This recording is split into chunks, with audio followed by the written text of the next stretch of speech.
오늘 우리가 함께 나눌 키워드는 조직 문화의 변화, 그리고 ESG 경영입니다. 여러분, 요즘 어디를 가든 ESG라는 말을 한 번쯤은 들어보셨을 겁니다.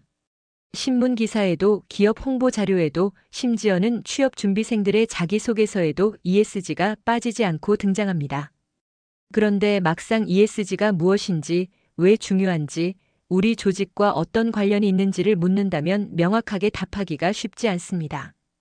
요즘은 신문 기사나 기업 보고서, 정부 정책 발표, 심지어 취업 준비생들의 자기소개서까지 ESG라는 단어가 빠지지 않고 등장합니다. 마치 당연히 알아야 하는 기본 상식처럼 쓰이고 있죠. 하지만 막상 누군가가 우리에게 이렇게 묻는다면 어떨까요?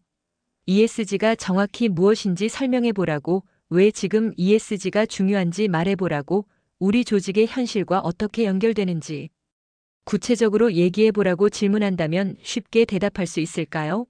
아마 많은 분들이 순간적으로 머릿속이 하얘질 겁니다. 그렇습니다. ESG라는 단어는 자주 접하지만 정작 그 의미와 본질을 명확히 이해하고 있는 사람은 많지 않습니다. 언론에서는 ESG를 미래 경영의 필수 조건이라고 강조하고 학계에서는 정의와 개념을 복잡하게 설명합니다. 기업 홍보에서는 ESG를 마치 멋진 이미지 광고처럼 포장하기도 합니다. 그런데 우리 입장에서는 그 모든 설명이 너무 크고 추상적으로 다가옵니다. 책이나 기사에서 본 문구들을 그대로 옮겨 적는 것 말고 현실 속에서 내 언어로 풀어내려 하면 쉽지 않다는 것을 금세 느끼게 됩니다. 특히 어려운 점은 ESG가 단순히 하나의 분야나 정책으로 설명되지 않는다는 데 있습니다. 환경이라 하면 환경 전문가의 영역 같고, 사회라 하면 인권이나 복지처럼 막연하게 느껴지고, 지배구조라 하면 기업 경영진이나 이사회의 문제처럼 나와는 거리가 있어 보입니다. 그러니 ESG 전체를 종합해서 설명하라고 하면 어디서부터 말을 시작해야 할지 막막해집니다. 또 하나의 어려움은 ESG라는 개념이 아직도 계속해서 진화하고 있다는 점입니다.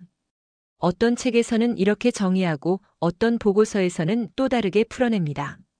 국제 기준도 계속 바뀌고 투자자와 시장이 요구하는 지표도 수시로 달라집니다. 그러니 누군가 ESG의 정답이 뭐냐고 묻는다면 사실 그 정답은 아직도 고정되어 있지 않은 셈입니다. 결국 우리는 ESG라는 단어를 너무 자주 듣기 때문에 당연히 알아야 할 것 같지만 막상 정리해서 설명하려 하면 쉽지 않습니다.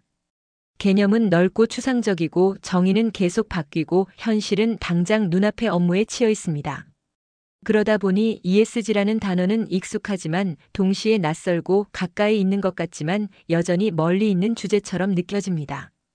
ESG가 단순히 기업이 사회 공헌을 좀 더 멋있게 포장하는 말일까요? 아니면 글로벌 트렌드라는 이름 아래 잠깐 유행하는 키워드에 불과할까요? ESG가 단순히 기업이 사회 공헌 활동을 좀 더 멋있게 포장하기 위해 가져다 붙인 또 하나의 유행어일까요?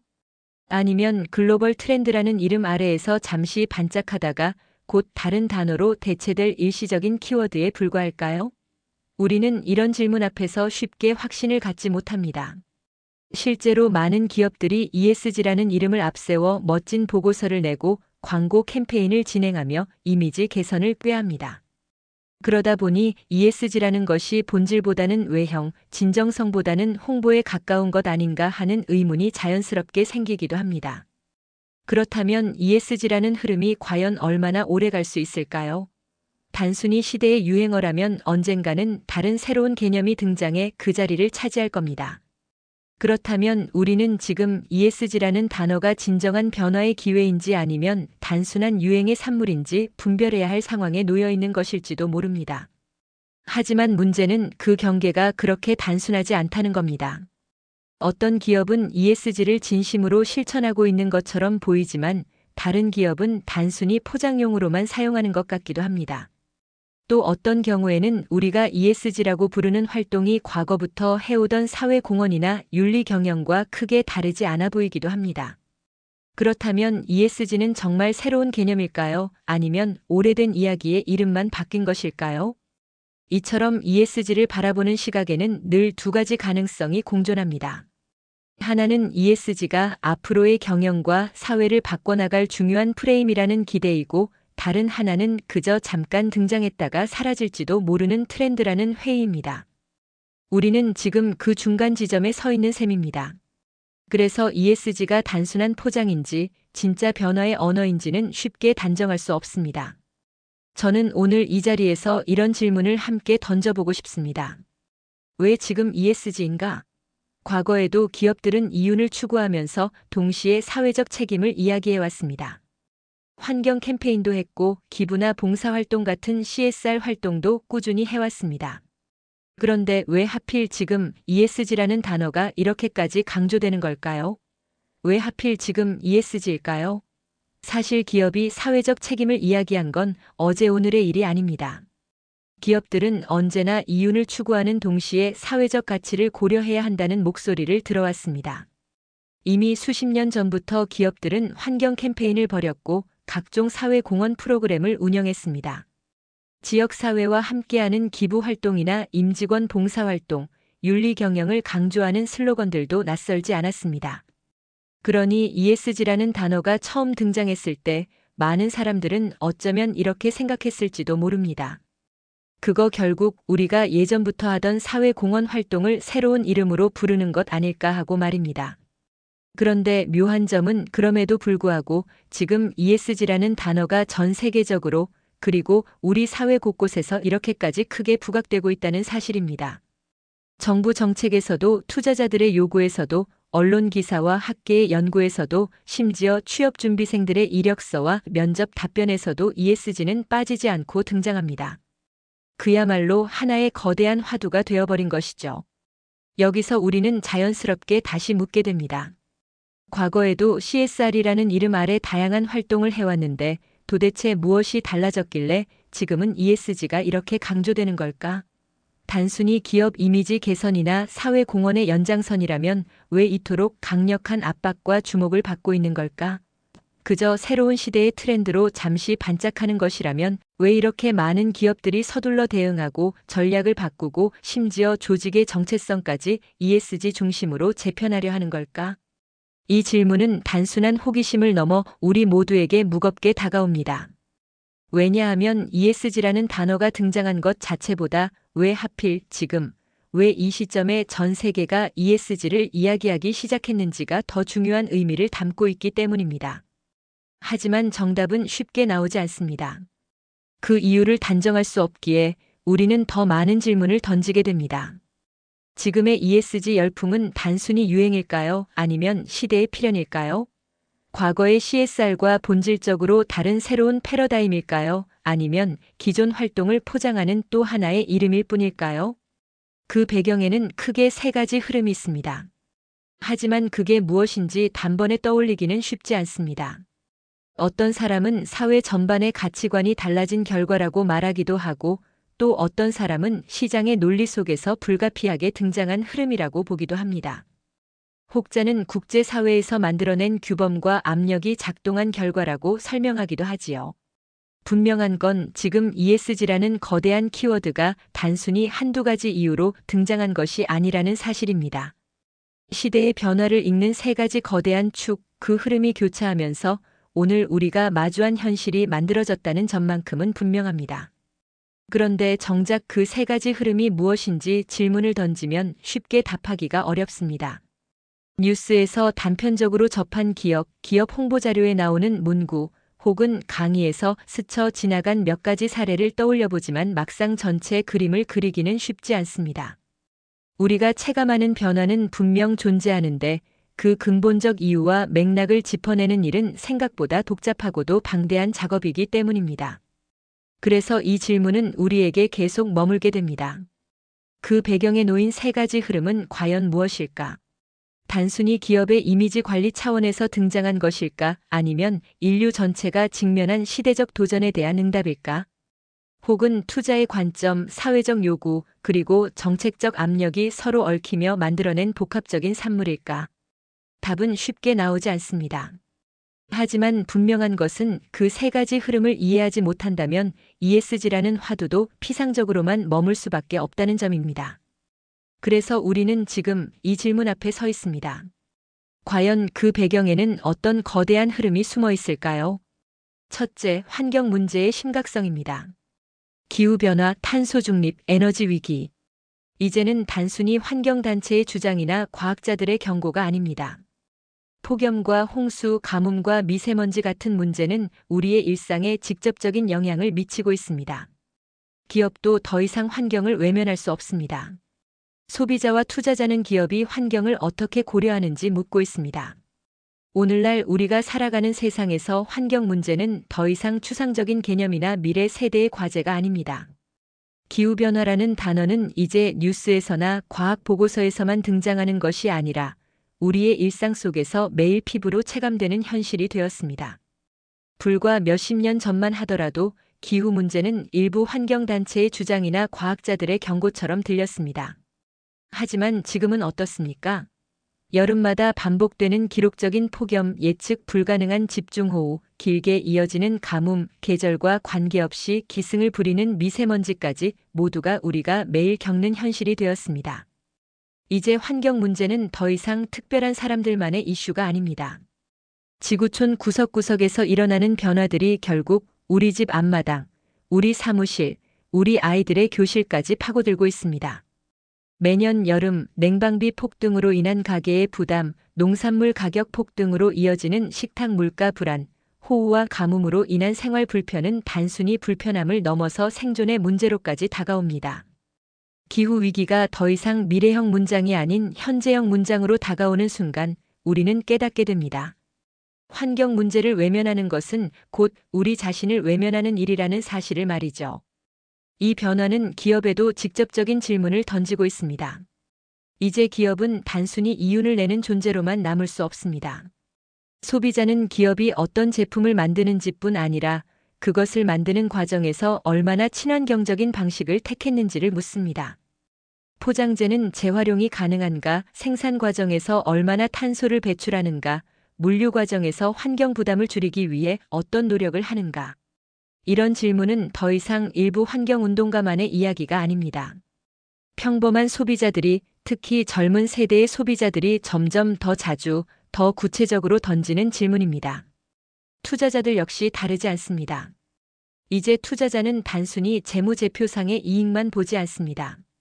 기업이 환경적 책임을 다하지 않으면 장기적으로 지속 가능한 성장을 이룰 수 없다고 보기 때문입니다. 실제로 글로벌 금융시장에서는 탄소 배출 관리가 기업 평가의 중요한 요소로 포함되고 있습니다. 환경을 소홀히 한 기업은 단기적으로 이익을 낼 수 있을지 몰라도 결국 규제 강화나 소비자 불매로 인해 시장에서 도태될 위험이 커집니다. 다시 말해 환경 문제를 무시하는 것은 곧 기업의 생존을 무시하는 것과 같습니다. 그리고 우리는 이미 많은 사례를 보고 있습니다. 기후 문제를 등한시한 기업은 결국 사회적 비난에 직면하거나 시장에서 퇴출되기도 했습니다. 반대로 적극적으로 환경 문제를 고려하고 해결책을 제시한 기업은 소비자의 지지를 얻고 투자자의 신뢰를 끌어내면 글로벌 시장에서 경쟁력을 확보했습니다. 이 차이는 단순히 친환경적인 이미지를 갖추었느냐의 문제가 아닙니다. 미래를 준비했느냐 아니면 과거에 머물렀느냐의 문제로 귀결됩니다. 그래서 우리는 다시 질문을 던질 수밖에 없습니다. 왜 지금 ESG인가? 그 첫 번째 이유는 환경입니다. 환경은 더 이상 남의 이야기가 아니라 바로 우리의 삶과 기업의 운명을 좌우하는 핵심 요소가 되었기 때문입니다. 기업이 환경을 외면한다는 것은 곧 소비자와 투자자를 외면하는 것이고 나아가 미래 자체를 외면하는 것입니다. 환경 문제의 심각성은 이제 누구도 피할 수 없는 현실이 되었습니다. 기후 위기는 우리에게 두 가지 선택을 강요합니다. 지금 변화를 받아들이고 대응할 것인가 아니면 여전히 과거의 방식에 머물며 위기를 방관할 것인가. ESG의 첫 번째 축인 환경은 결국 이런 선택 앞에 우리를 세우고 있습니다. 둘째, 사회적 책임에 대한 기대가 높아졌습니다. 다양성, 인권, 성평등, 안전한 노동 환경은 더 이상 선택이 아닙니다. 특히 MZ세대는 일터에서 존중받고 자신의 가치관과 맞는 조직에 몸담기를 원합니다. 조직 문화가 수직적이고 차별과 불평등이 존재한다면 인재들은 더 이상 그 조직을 선택하지 않습니다. 이 변화는 곧 기업의 생존과 직결됩니다. 과거에는 기업의 역할을 단순히 상품을 만들어 이윤을 내는 것으로만 이해하곤 했습니다. 하지만 이제 세상은 더 이상 그렇게 좁은 의미로 기업을 바라보지 않습니다. 기업은 사회 속에서 존재하고 사회의 구성원으로서 책임을 져야 한다는 요구가 커졌습니다. 다양성, 인권, 성평등, 그리고 안전한 노동 환경은 더 이상 선택사항이 아닙니다. 그것은 당연히 지켜야 할 기본이자 지키지 않을 경우 조직의 존립 자체가 흔들릴 수 있는 핵심 요소가 되었습니다. 특히 젊은 세대의 등장은 이러한 흐름을 더욱 강하게 만들고 있습니다. MZ세대는 단순히 좋은 직장을 찾는 것이 아니라 자신의 가치관과 맞는 직장을 찾습니다. 단순히 급여가 많고 안정적인 직장이 아니라 그곳에서 존중받을 수 있는지, 차별이나 불평등이 존재하지는 않는지, 내가 일하는 공간이 안전하고 공정한지 묻습니다. 과거처럼 위계적이고 수직적인 조직 문화, 참아야 한다는 말로 포장된 차별과 불평등은 이제 젊은 세대에게 더 이상 받아들여지지 않습니다. 이제는 작은 언행 하나, 사소해 보이는 조직의 분위기 하나가 인재들의 선택을 좌우합니다. 예를 들어 회의 시간에 자유롭게 의견을 말할 수 있는 환경인지, 상사가 일방적으로 지시만 내리고 부하 직원은 묵묵히 따르는 분위기인지에 따라 젊은 세대의 만족도는 크게 달라집니다. 또 여성과 남성이 같은 기회를 받고 있는지, 장애인이나 소수자가 조직에서 존중받고 있는지, 일과 가정의 균형을 인정하는 문화가 존재하는지 여부도 그들의 눈에는 뚜렷하게 보입니다. 실제로 MZ세대는 조직의 잘못된 문화에 대해 매우 민감하게 반응합니다.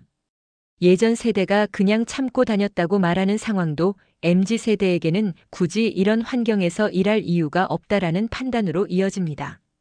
그래서 그들은 조직이 자신을 존중하지 않는다고 느끼면 과감히 이직을 선택하거나 그 조직을 떠나 다른 길을 찾습니다. 한번 나간 인재는 다시 돌아오지 않습니다.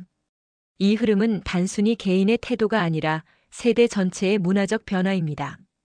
기업 입장에서는 이는 곧 생존의 문제와 직결됩니다. 좋은 인재를 확보하지 못하면 기업의 성장도 혁신도 불가능하기 때문입니다. 오늘날의 경쟁은 제품과 기술의 경쟁을 넘어서 인재 경쟁의 시대라고 말합니다. 그런 시대에 조직 문화가 수직적이고 차별과 불평등이 여전히 존재한다면 그 조직은 인재들이 떠나는 속도를 막을 수 없습니다. 아무리 좋은 전략과 자본을 갖추었더라도 결국 사람을 잃으면 미래를 잃는 것입니다. 또 하나 중요한 점은 사회적 책임을 다하지 않는 조직은 더 이상 시장에서도 환영받지 못한다는 사실입니다. 소비자 역시 깨어 있습니다. 기업이 어떤 노동 환경을 제공하는지, 성평등을 존중하는지, 사회적 약자를 배려하는지에 대해 끊임없이 묻고 있습니다. 불평등이나 차별이 드러나는 순간 그것은 단순한 내부 문제가 아니라 브랜드 전체의 신뢰도에 타격을 줍니다. 반대로 사회적 책임을 성실히 다하는 조직은 소비자와 사회의 신뢰를 얻고 그 신뢰는 곧 경쟁력이 됩니다. 따라서 사회적 책임은 단순히 좋은 일을 하는 차원이 아닙니다. 그것은 곧 기업의 지속 가능성과 직결되는 문제입니다. 오늘날의 인재들은 더 이상 차별을 묵인하지 않고 소비자들은 기업의 이중적인 태도를 용납하지 않습니다. 사회는 기업에게 더 높은 수준의 책임과 투명성을 요구하고 있습니다. 이제 조직이 선택할 수 있는 길은 분명합니다. 사회적 책임을 진지하게 받아들이고 존중과 평등을 바탕으로 한 건강한 조직 문화를 만드는 것. 그렇지 않다면 인재를 잃고 소비자를 잃고 결국 시장에서 설 자리를 잃게 될 것입니다. 셋째, 지배구조의 투명성과 신뢰성입니다. 과거에는 이사회나 경영진의 결정이 절대적 권위를 가졌다면 이제는 투명성 없이는 지속 가능한 경영이 어렵습니다. 주주, 소비자, 사회 모두가 기업의 운영 과정을 들여다보고 있습니다. 한 번의 비윤리적 결정이 기업의 이미지와 신뢰를 송두리째 무너뜨리는 시대입니다. 지배구조의 투명성과 신뢰성입니다. 과거를 돌이켜보면 기업의 운영은 일부 경영진이나 이사회 중심으로 이루어졌습니다. 이들의 결정은 조직 내부에서 절대적인 권위를 가졌고 외부에서는 그 과정조차 알기 어려웠습니다. 내부 사정을 아는 사람은 극히 제한적이었고 주주나 직원, 소비자는 그저 결과만 받아들이는 경우가 많았습니다. 그러나 지금은 시대가 달라졌습니다. 투명성이 확보되지 않은 경영은 더 이상 오래 지속될 수 없습니다. 오늘날의 주주와 소비자, 나아가 사회 전체는 기업의 운영 과정 전반을 주목하고 있습니다. 단순히 재무제표에 나타난 수치나 매출 성과만 보는 것이 아니라 의사결정의 과정, 그 과정에서의 공정성과 윤리성 그리고 책임성까지 세밀하게 살펴봅니다. 특히 SNS와 디지털 미디어의 발달은 기업의 비윤리적 행위가 순식간에 전 세계로 퍼져나가게 만들었습니다. 예전에는 내부 문제로만 머물던 사건이 이제는 곧장 사회적 문제, 국제적 이슈로 비화될 수 있습니다. 한 번의 비윤리적 결정, 단 한 차례의 불투명한 운영이 기업의 신뢰를 송두리째 무너뜨리는 시대입니다. 최근 수년간 우리는 대기업의 회계 부정, 내부 거래 비리, 경영진의 부적절한 처신이 얼마나 큰 파장을 불러오는지를 수없이 목격해왔습니다. 단순한 이미지 손상을 넘어 투자자 이탈, 소비자 불매, 주가 폭락, 심지어는 기업 존폐의 위기로까지 이어진 사례도 적지 않습니다. 결국 지배구조의 투명성과 신뢰성은 기업의 생존과 직결된 문제라는 사실이 분명해진 것입니다. 투명성은 단순히 외부의 보고서를 공개하는 수준에서 그치지 않습니다. 기업 내부의 의사결정 구조가 공정해야 하고 이해관계자들이 그 과정을 확인할 수 있어야 합니다. 예를 들어 이사회가 경영진의 거수기 역할에 머무르지 않고 실질적인 견제와 균형의 기능을 수행해야 합니다. 내부 감사 시스템 역시 형식적으로 존재하는 것이 아니라 실제로 부정과 비리를 예방할 수 있는 힘을 가져야 합니다. 신뢰성 역시 마찬가지입니다. 투명한 구조가 만들어지더라도 그것이 진심으로 사회적 책임을 다하려는 태도와 결합되지 않으면 신뢰는 쉽게 무너집니다. 기업이 내놓는 보고서와 발표가 단순한 홍보용 문구에 불과하다면 사회와 투자자는 금세 이를 간파합니다. 신뢰는 시간이 쌓여야 만들어지지만 무너지는 것은 한순간입니다. 그렇기 때문에 기업은 단기적인 이익보다 장기적인 신뢰 구축을 우선시해야 하며 그것이 곧 지속 가능한 성장을 위한 기반이 됩니다. 또한 오늘날의 투자자들은 점점 더 ESG 기준을 투자 판단의 핵심으로 삼고 있습니다. 그 중에서도 즉 지배구조의 투명성은 가장 기초적인 전제 조건입니다. 아무리 친환경 경영을 강조하고 사회적 책임을 실천한다고 말해도 경영진이 불투명한 의사결정을 내리고 내부적으로 비윤리적 문제가 반복된다면 투자자는 결국 등을 돌립니다. 소비자 역시 마찬가지입니다. 브랜드에 대한 애정과 신뢰는 투명한 운영에서 비롯되며 그 신뢰는 곧 시장에서의 경쟁력으로 이어집니다. 지금 이 순간에도 세계 곳곳에서 기업의 지배구조와 관련된 새로운 기준과 규제가 만들어지고 있습니다. 단순히 법적 의무를 충족하는 수준을 넘어 더 높은 수준의 투명성과 책임성을 요구하는 흐름입니다. 기업의 리더십이 변해야 하고 조직의 의사결정 방식이 바뀌어야 하며 구성원 모두가 신뢰의 중요성을 체감해야 합니다. 결국 지배구조의 투명성과 신뢰성은 선택이 아니라 필수입니다. 과거처럼 이사회와 경영진이 모든 것을 쥐고 흔드는 시대는 끝났습니다.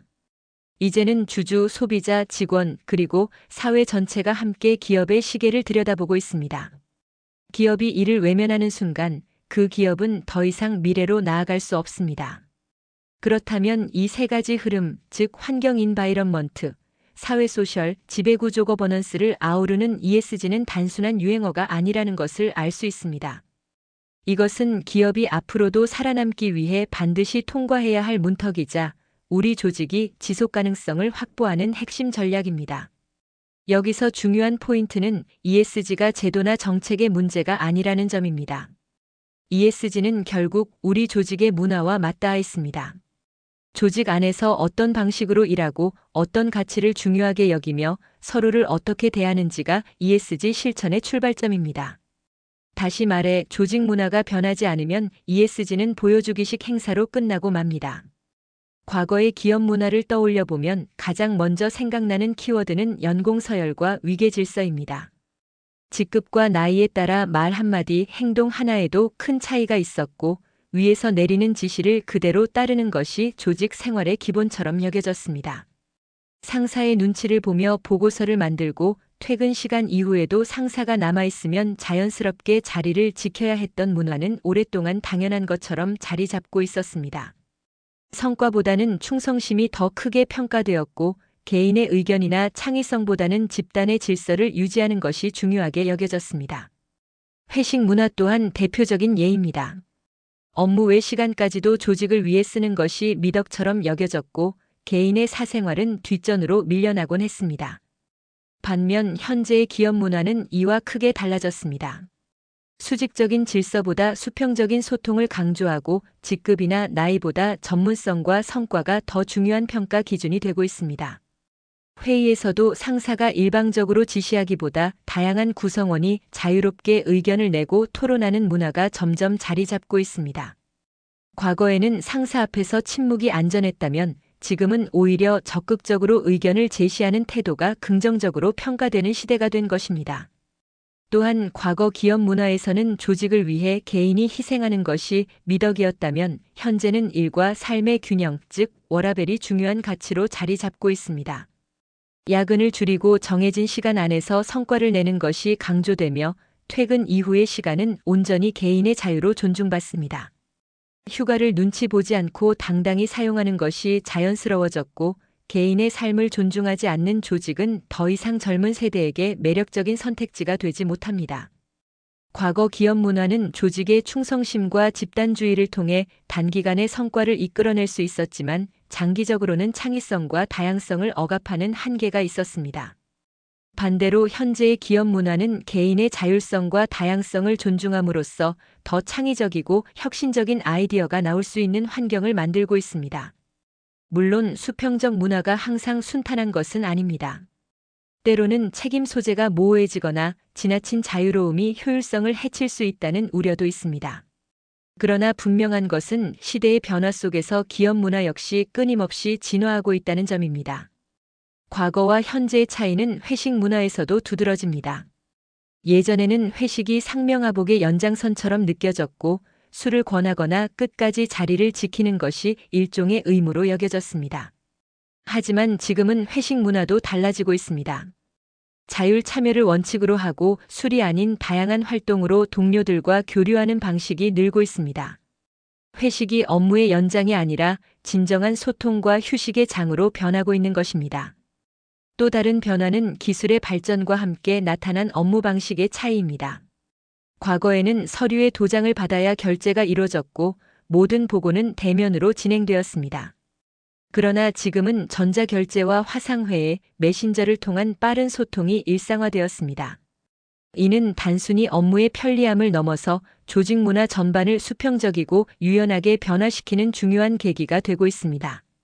누구나 의견을 낼 수 있고 거리에 구애받지 않고 협업할 수 있는 환경이 만들어졌기 때문입니다. 결국 과거 기업 문화와 현재 기업 문화의 가장 큰 차이는 중심 가치의 변화라고 할 수 있습니다. 과거에는 집단과 조직의 질서, 충성심과 희생이 강조되었다면 현재는 개인의 존중, 다양성, 수평적 소통이 강조됩니다. 이 변화는 단순히 세대의 기호 차이를 넘어 조직이 지속 가능하게 성장하기 위해 반드시 필요한 전환입니다. 과거의 방식에 머무는 조직은 인재를 잃고 경쟁력을 잃게 되지만 현재의 흐름을 받아들이고 구성원과 함께 새로운 문화를 만들어가는 조직은 더 큰 성과와 신뢰를 얻게 될 것입니다. 우리가 ESG라는 키워드를 마주할 때 가장 흔히 드는 오해 중 하나는 이것이 단순한 트렌드에 불과하다는 생각입니다. 마치 몇 년 동안 잠깐 떠오르는 경영 화두처럼 보이기도 하고 기업들이 이미지 제고 차원에서 활용하는 마케팅 전략쯤으로 여겨지기도 합니다. 그러나 ESG는 단순한 유행이 아닙니다. 그것은 기업이 앞으로 살아남기 위해 반드시 선택해야 하는 지속 가능한 생존 전략입니다. 환경을 무시한 채 비용 절감을 추구하거나 사회적 책임을 외면한 채 이익만을 좇는 방식은 더 이상 오래갈 수 없습니다. 소비자는 윤리적 소비를 통해 기업의 태도를 평가하고 투자자는 ESG 성과를 통해 기업의 가치를 판단합니다. 결국 ESG는 기업의 미래와 직결되는 선택이 아닌 필수의 과제가 된 것입니다. 이 점을 잘 보여주는 것이 글로벌 선도 기업들의 사례입니다.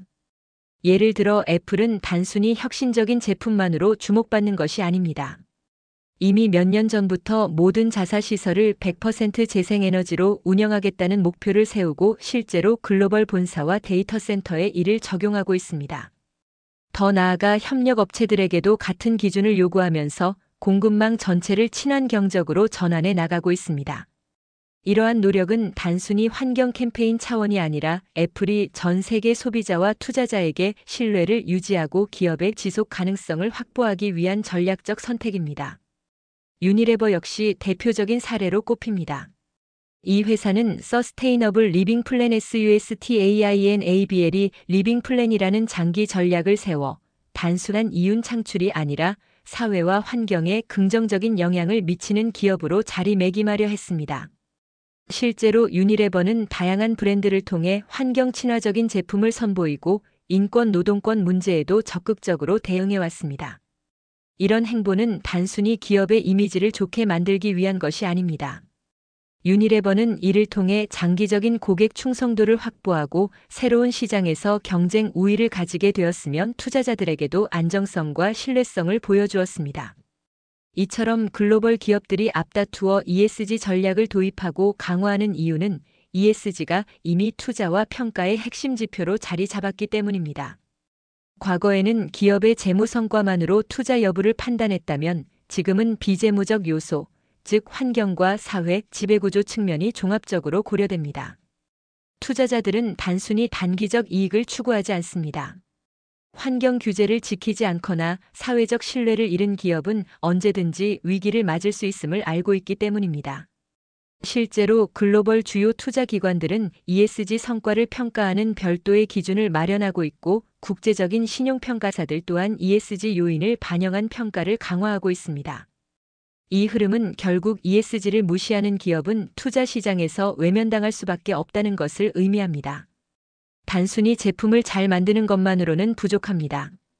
기업의 운영 과정이 환경을 해치지 않는지, 사회적 책임을 다하고 있는지, 그리고 경영이 얼마나 투명하고 신뢰할 수 있는지까지 종합적으로 평가받는 시대입니다.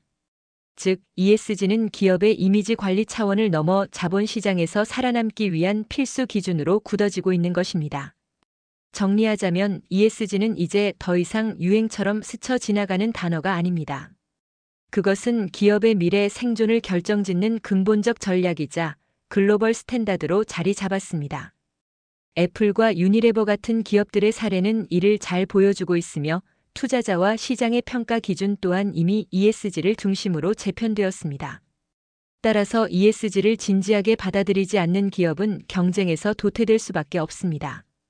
반대로 이를 선제적으로 실행하는 기업은 신뢰를 얻고 새로운 기회를 만들며 지속 가능한 성장을 이어갈 수 있을 것입니다. ESG 경영은 단순한 선언이나 문서화된 목표에서 끝나서는 안 됩니다. 실제 조직 문화 속에서 어떻게 실천되는지가 기업의 지속 가능성을 결정짓기 때문입니다.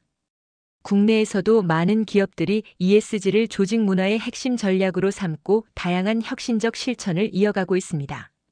특히 조직 구성원 모두가 참여할 수 있는 작은 실천부터 시작하는 것이 중요합니다. 첫째, 회의와 업무 방식에서의 작은 변화입니다. 종이를 줄이고 디지털 문서 중심으로 회의를 진행하는 기업들이 늘고 있습니다.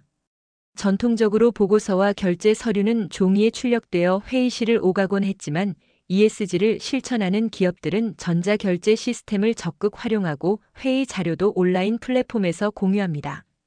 이를 통해 불필요한 자원 낭비를 줄일 수 있고 동시에 업무 효율성도 높일 수 있습니다. 또한 회의 문화 자체를 재정비해 단순히 상명하복식 보고가 아닌 구성원 간 자유로운 토론과 의견 교환이 가능하도록 만들어 수평적 소통 문화를 강화하고 있습니다. 둘째, 재택근무와 유연근무제 도입입니다. 일부 국내 대기업과 IT 기업들은 ESG 경영의 일환으로 근무 방식을 다양화하고 있습니다. 단순히 직원의 편의를 위한 제도가 아니라 출퇴근으로 발생하는 탄소 배출을 줄이고 업무 집중도를 높이며 직원의 삶의 질을 향상시키는 전략적 선택으로 활용됩니다. 이러한 변화는 조직 구성원에게 자율성과 책임감을 동시에 부여하고 기업의 사회적 책임 실천과 연결됩니다. 재택근무와 유연근무제는 ESG 경영이 조직의 운영과 구성원의 만족도 그리고 환경보호까지 동시에 고려하고 있다는 좋은 사례입니다. 셋째, 젠더 감수성 교육과 다양성 존중 문화입니다. 국내 기업들은 조직 내 성별, 나이, 직급에 따른 차별을 줄이고 다양성을 존중하는 환경을 만들기 위해 교육과 캠페인을 강화하고 있습니다. 단순한 법적 의무를 넘어 구성원 스스로가 서로의 차이를 이해하고 존중하도록 하는 문화 정착을 목표로 합니다. 젠더 감수성 교육은 단기적으로는 성희롱 예방이나 갈등 감소에 기여하지만 장기적으로는 조직의 신뢰와 협업 문화를 강화하는 중요한 기반이 됩니다. 또한 이는 우수 인재 확보와 조직의 경쟁력 강화에도 직결됩니다. 이외에도 환경을 고려한 작은 실천들은 다양합니다. 사내 카페와 식당에서 일회용품 사용을 최소화하고 재활용 시스템을 강화하는 기업, 에너지 효율이 높은 조명과 냉난방 시스템을 도입해 전력 소비를 줄이는 기업들이 대표적입니다. 이러한 작은 실천들은 단기적 비용 절감뿐 아니라 ESG 경영의 실질적 효과와 구성원 참여를 동시에 이끌어내는 전략입니다. 국내 기업들의 ESG 조직 문화 혁신 사례를 보면 공통적으로 몇 가지 특징이 나타납니다. 첫째, 선언적 수준에서 그치지 않고 실제 업무와 조직 문화 속에서 체계적으로 실천한다는 점입니다. 둘째, 구성원 모두가 참여할 수 있는 작은 변화부터 시작한다는 점입니다. 셋째, 환경, 사회, 지배구조 요소를 통합적으로 고려한다는 점입니다. 이 세 가지 원칙이 결합될 때 ESG는 단순한 유행이 아니라 지속 가능한 기업 경쟁력으로 자리 잡게 됩니다. 결국 중요한 것은 작은 실천입니다. 종이 없는 회의, 재택근무와 유연근무제, 젠더 감수성 교육처럼 누구나 참여할 수 있는 작은 행동들이 모여 조직 전체의 문화를 바꾸고 ESG 경영을 일상 속에서 실현하게 합니다. 변화는 거대한 프로젝트처럼 느껴질 수 있지만 실천의 시작은 언제나 가까운 일상 속에서부터 가능합니다. 이러한 작은 실천들이 쌓일 때 기업은 환경적 책임을 다하고 사회적 신뢰를 얻으며 투명한 지배구조를 유지하는 지속 가능한 조직으로 성장할 수 있습니다. 오늘날 기업의 ESG 경영에서 가장 주목받는 요소 중 하나는 바로 윤리적 소비입니다. 소비자들은 단순히 가격과 품질만으로 제품을 선택하지 않습니다. 기업이 제품을 만드는 과정에서 환경을 고려하고 사회적 책임을 다하며 공정한 거래를 하는지를 세밀하게 살핍니다. 과거에는 기업의 사회적 책임이 마케팅 문구나 이미지 관리의 수준에 머물렀다면 지금은 소비자의 선택 자체가 기업의 행동을 평가하는 척도가 되고 있습니다. 소비자들은 자신이 지지하는 브랜드를 통해 사회적 가치 실현에 참여하고자 합니다. 제품 하나를 구매하는 순간에도 그 제품이 환경에 미치는 영향과 노동 환경, 협력업체의 조건까지 고려하는 것이 점점 일반화되고 있습니다. 이러한 윤리적 소비의 확산은 기업에게 명확한 메시지를 줍니다. 지속 가능성과 투명성을 무시하는 기업은 시장에서 신뢰를 잃고 반대로 사회적 책임을 다하는 기업은 충성 고객을 확보할 수 있다는 것입니다. 협력업체와의 상생 또한 ESG 경영에서 중요한 부분입니다. 기업 혼자서는 지속 가능한 가치 실현이 어렵습니다. 원자재 공급, 제품 생산, 유통까지 모든 과정에서 다양한 협력업체가 연결되어 있기 때문에 협력업체와의 관계를 공정하고 투명하게 관리하는 것이 필수적입니다. 국내외 사례를 보면 선도 기업들은 단순히 자신들의 기준을 강요하는 것이 아니라 협력업체가 환경과 사회적 책임을 준수할 수 있도록 교육과 지원을 제공합니다. 예를 들어 친환경 생산 공정을 도입하도록 돕거나 공정한 노동 조건을 유지하도록 점검하는 프로그램을 운영합니다. 이러한 상생 노력은 단순히 협력업체의 이익을 보장하는 수준에 그치지 않습니다. 그것은 전체 공급망의 지속 가능성을 확보하고 기업이 사회적 신뢰를 유지하는 핵심 전략이 됩니다. 상생의 문화가 자리 잡은 공급망은 위기 상황에서도 탄력적으로 대응할 수 있으며 장기적으로 기업의 경쟁력 강화로 이어집니다. 마지막으로 ESG 경영에서 리더십의 역할은 단순한 지시나 말로만 표현되는 것이 아닙니다. 진정한 리더십은 말이 아니라 행동으로 보여줄 때 조직 구성원에게 실질적인 변화를 만들어냅니다. 예를 들어 CEO나 고위 경영진이 친환경 정책을 강조하면서 직접 사무실과 생산 현장에서 실천하는 모습을 보여주면 구성원들은 그것을 단순한 구호가 아닌 조직의 문화로 받아들이게 됩니다. 또한 윤리적 소비와 협력업체 상생의 가치를 실제 의사결정과 전략에 반영하는 모습을 통해 구성원들에게 ESG 경영이 회사의 핵심 가치임을 명확히 전달할 수 있습니다. 이러한 리더의 행동은 구성원들의 태도와 행동에도 영향을 미치며 조직 전체가 지속 가능한 경영 목표를 향해 움직이도록 만드는 촉매제가 됩니다. 윤리적 소비, 협력업체와의 상생, 그리고 리더십의 실천은 단순히 따로 떨어진 활동이 아닙니다. 서로 연결되어 기업의 ESG 전략을 구체화하고 시장과 사회에서 신뢰를 구축하는 핵심 요소입니다.